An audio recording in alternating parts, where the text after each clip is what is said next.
দিনাজপুর থেকে খবর আসলো যে ওখানে বিশাল বড় অজগর সাপ আছে একটা, এত বড় সাপ একটা যে এই সাপটা ধরতে হলে ট্রাকে করে নিয়ে যেতে হবে, এত বড় একটা সাপ, এটা বলছে ওখানকার পিপলরা। তো আমরা গেলাম, আমার পিক আপ ছিল, আমি পিক আপ নিয়ে গেছিলাম। তো যাওয়ার পরে দেখি যে একটা দাঁড়ার সাপ বড় একটা ইঁদুর খেয়েছে, বড় দাঁড়ার সাপ, তার পেটের যে ইঁদুর খাওয়ার যে অংশটা সেটা এরকম মোটা হয়ে আছে, তার মাথা এবং লেজ দুইটা গর্তের মধ্যে আছে, শুধু ওই মোটা অংশটা যেটা গর্তে ঢোকে নাই সেই মোটা অংশটা বাইরে বের হয়ে আছে। হ্যাঁ, সাপটা সর্বোচ্চ হয়তো 8-9 ফিট লম্বা হবে। এরকম একটা সাপের জন্য ট্রাক নিয়ে মানে দিনাজপুরে যাওয়া, এটা ইন্টারেস্টিং একটা ঘটনা ছিল আমার জন্য। এপারে আছে একটা রাসেলস ভাইপার।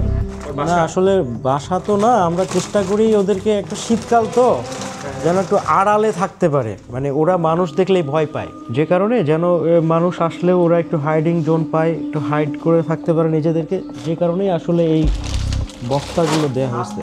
এইটা হচ্ছে রাসেলস ভাইপার। সাউন্ড নেন।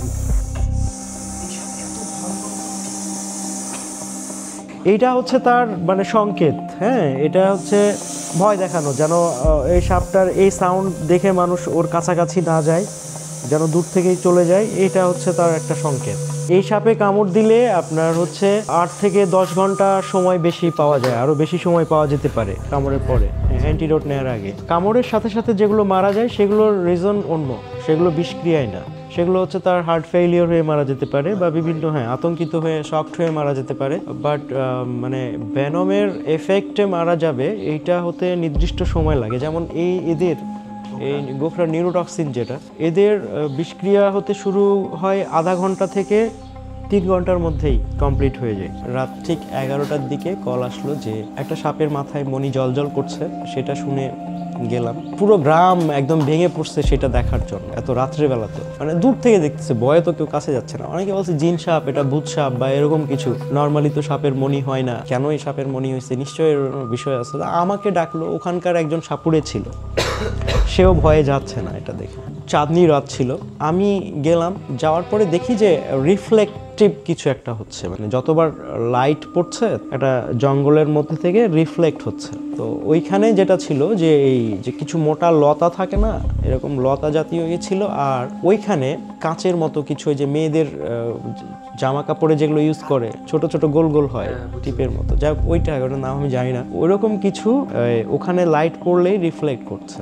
তো এই মণি সাপের মণি, এইটা শুনে আসলে গেলাম, যাওয়ার পরে মানে অনেকটা দূরে গেছিলাম, এটা যে দেখি যে আসলে কাহিনী এইটা রাতের বেলা, যে ওইটা আসলে সাপের মণি না, ওখানে সাপও নাই, অ্যাকচুয়ালি একটা লতা, মোটা একটা লতা সেখানে আছে, এবং ওইখানে ওই এরকম একটা কিছু। আমি যখন 2007 সালে এটা নিয়ে কাজ শুরু করি, তখন বাংলাদেশে সাপে কামড়ের চিকিৎসা ছিল না। আমি জানি যে আমার সাপে কামড় হলে মৃত্যু হবে, সেই সূত্রেই হচ্ছে আমি আমার কনসেন্ট্রেশন লেভেলটাকে অনেক হাই করে রেখেছিলাম, যেন কোনোভাবেই সাপের কামড় না হয়। ওই সময়ে যে ট্রিটমেন্ট ছিল না, ওইটাই হচ্ছে মেন রিজন আমাকে এই সাপের কামড় থেকে মানে বিরত রাখার, আমি মনে করি। কারণ আমি জানতাম সাপের কামড় হলে আমার মৃত্যু হবে, আমি চাইলেও বাঁচতে পারবো না, ট্রিটমেন্ট নাই বাংলাদেশের সময়। ঠিক ওই সময়ের যে আমার কনসেন্ট্রেশনটা সাপ নিয়ে কাজ করার সময়, ওইটা এতটা হায়ার লেভেলে গেছে যে এখন পর্যন্ত সেই কনসেন্ট্রেশনটা আমি ধরে রাখতে পারছি, এবং এখন পর্যন্ত কখনো ভেনামাস স্নেকের বাইট হয় নাই। আপনি খেয়াল করে দেখবেন যে একটা সাপকে মেরে ফেলার পরে তার মাথা থেতলে দেয়া হয়, বিভিন্নভাবে ক্রুয়েলিটি দেখানো হয়, তাকে পোড়ানো হয়, বিভিন্ন রকম ক্রুয়েলিটি, নিষ্ঠুরতার সর্বোচ্চ পর্যায়ে যেটা মানুষ দেখায় সেটা সাপের প্রতি দেখায়। অন্যান্য প্রাণীকে যতটা মানুষ সহজভাবে নিতে পারে, সাপকে এতটা সহজভাবে নিতে পারে না। তো এটা থেকে আমার এটার প্রতি আগ্রহ, আকর্ষণ, ভালোবাসা বলেন, টান বলেন, সবগুলো আরো বেশি তৈরি হয়েছে।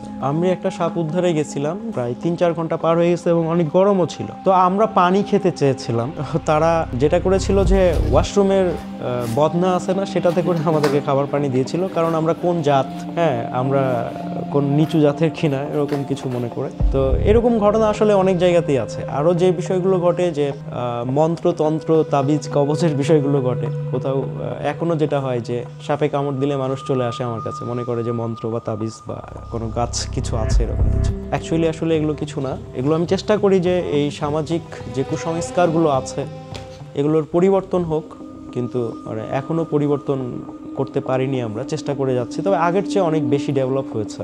সাপের সাথে থাকতে গেলে বিয়ে করা প্রয়োজন নাই।